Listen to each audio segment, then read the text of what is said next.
आप देख रहे हैं डार्क फाइल्स। डार्क फाइल्स में आज की कहानी हमारे साथ शेयर की है हिरेश जी ने। तो चलिए बढ़ते हैं आज की इस कहानी की ओर।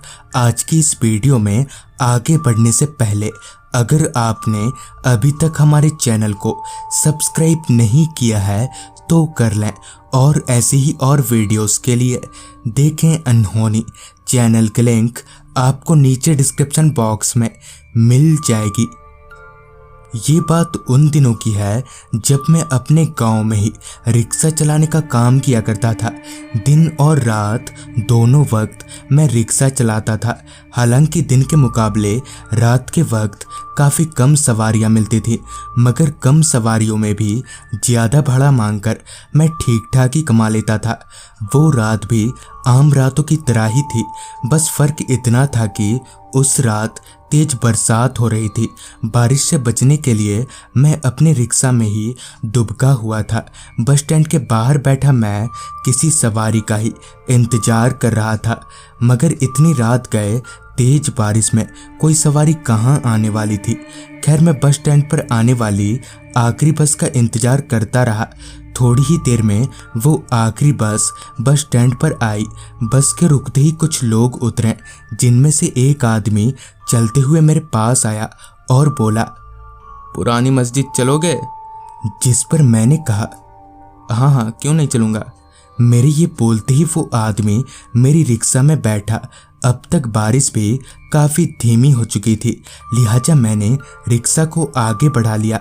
रात काफ़ी हो जाने के कारण रोज की तरह ही रास्ता खामोशियत में डूबा हुआ था। थोड़ी देर पहले ही बारिश गिरने की वजह से रास्ते पर कीचड़ फैला हुआ था, जिस वजह से या तो मुझे रिक्शा धीरे चलाना पड़ रहा था या फिर काफ़ी संभल कर चलाना पड़ रहा था।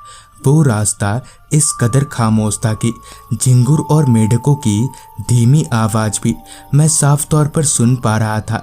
आराम आराम से रिक्शा की पेडल मारते हुए हम आगे बढ़े जा रहे थे, क्योंकि ना तो मुझे घर पहुंचने की जल्दी थी और ना ही उस आदमी को। ऊपर से मौसम भी इतना अच्छा था कि तेज चल रही ठंडी हवाएं शरीर को काफ़ी सुकून दे रही थीं। अभी मैं कुछ आगे बढ़ा ही था कि अचानक ही मेरी रिक्शा का बैलेंस बिगड़ने लगा। खैर फिर भी किसी तरह से मैंने रिक्शा संभाल लिया। शायद रिक्शा का टायर किसी गड्ढे में आ गया होगा, ये सोचकर मैं वापस रिक्शा चलाने पर ध्यान देने लगा। अब हम लोग पुरानी मस्जिद के बेहद नज़दीक पहुंच चुके थे। अब बस एक छोटे से पुल को पार करते ही हम लोग पुरानी मस्जिद पहुंच जाते हैं। उस पुल के आसपास का पूरा इलाका घने जंगलों से घिरा हुआ था। ना तो कोई घर दिखाई पड़ रहा था और ना ही कोई इंसान। अभी मेरी रिक्शा उस पुल पर दाखिल होने ही वाली थी कि तभी मेरी नज़र रास्ते के बीचों बीच गिरे एक आदमी पर गई, जो कि बेसुध सा होकर जमीन पर गिरा हुआ था। तो पहले तो मैंने सोचा कि शायद पीकर पड़ा होगा, मगर वो आदमी करहा रहा था।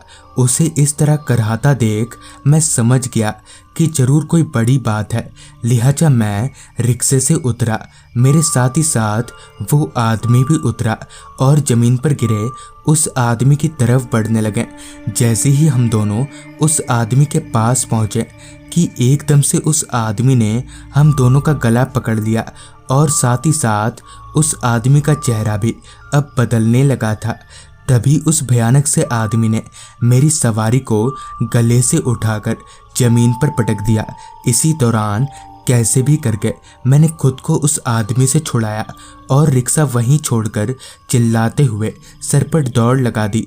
मगर मुझे बचाने वाला ना तो वहाँ कोई आदमी था और ना ही कोई घर। खैर फिर भी मैं भागता रहा। भागकर वहाँ से दूर जाने पर मुझे एक घर दिखाई पड़ा। मैं बिना कुछ सोचे समझे उस घर में घुस गया।